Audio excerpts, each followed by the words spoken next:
Welcome to EDU 3339, Chapter 16, Fraction Computation.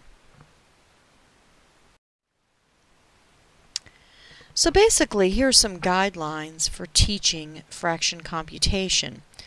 The first thing I'm going to say before we start with number 1 is you need to know how to add, subtract, multiply, and divide fractions. If you do not know how to add or subtract or multiply or divide fractions, then you've got to learn how to do it.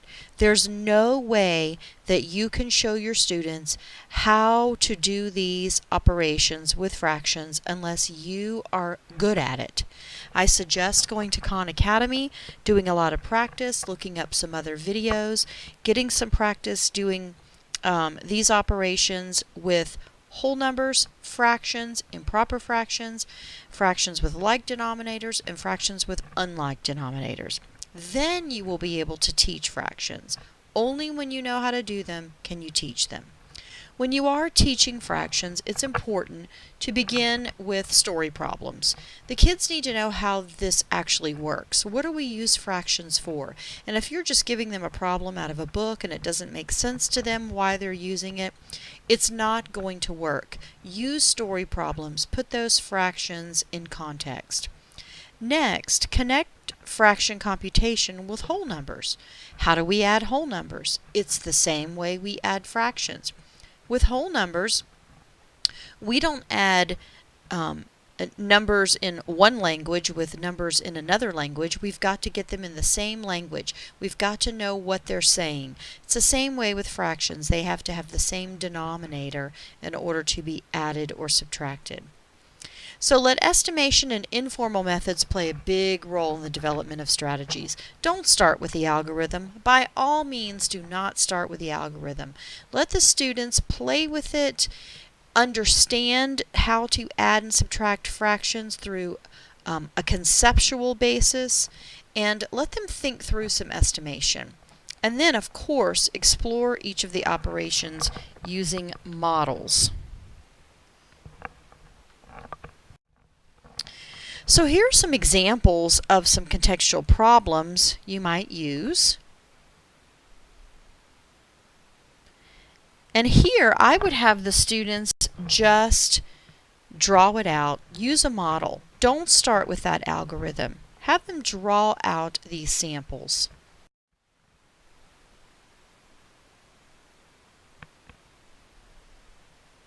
Again, use contextual problems, something that the students can relate to.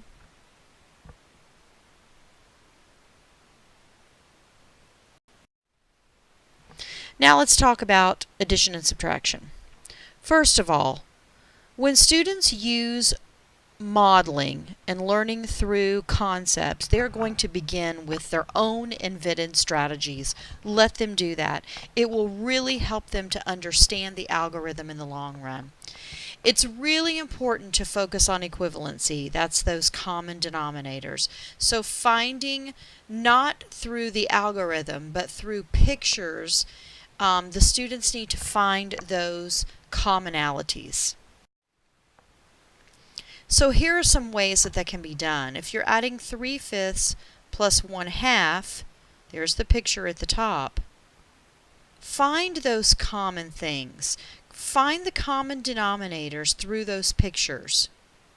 So if we take 1/2 and we take 3/5, actually I would turn that 1/2 sideways so that that picture was going horizontal, and then you can actually see how you can divide the fifths right in half and end up with 10 pieces. So you would have 6/10 plus 5/10, and they would eventually see that that's larger than 1.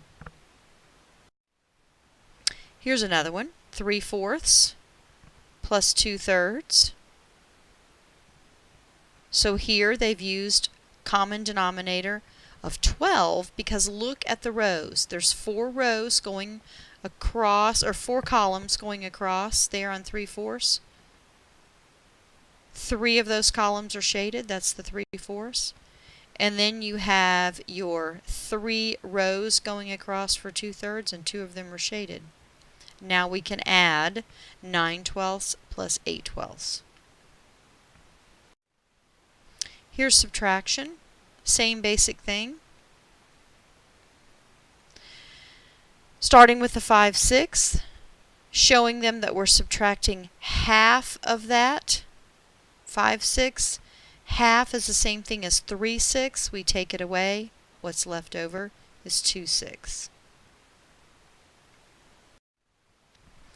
So with multiplication and division, you have to know that a lot of people just don't understand multiplication and division of fractions.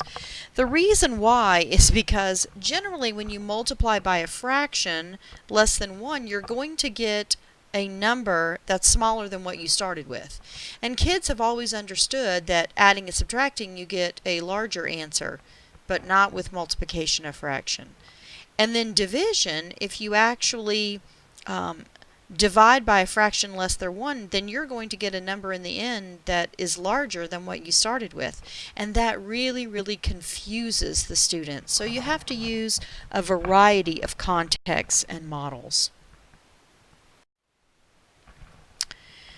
So how do we develop an algorithm for multiplication? Well, we look at the problem, 3/5 times 3/4. This means 3/5, okay, something that's not yet 1, of a set of 3/4, okay? So to get the product, look at there, we're going to set up 3/4 first, and then we're going to take that section and take 3/5 of it. So you can see the pictures, and then the region where like the color overlapped, that's the answer. So it would be 9 out of 1, 2, 3, 4, 1, 2, 3, 4, 5, 9 out of 20, 9/20. Yep. And if you multiply straight across, you get that same answer. Division, really difficult to understand. How many sets of half are in 5/3? Okay, so we restate the problem with common denominators. We're going to try and find these common denominators in 6.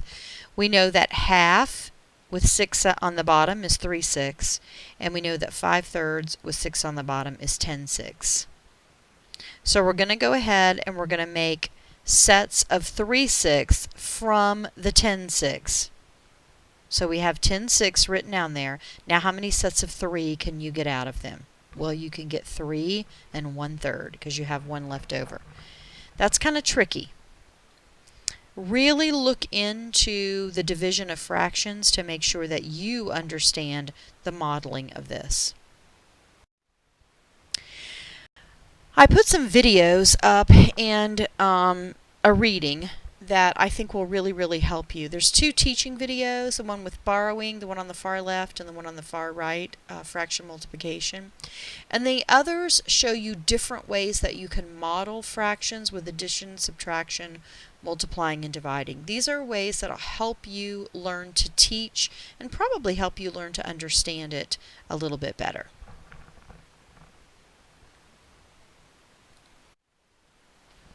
Enjoy this week and learn to add, subtract, multiply, and divide with fractions.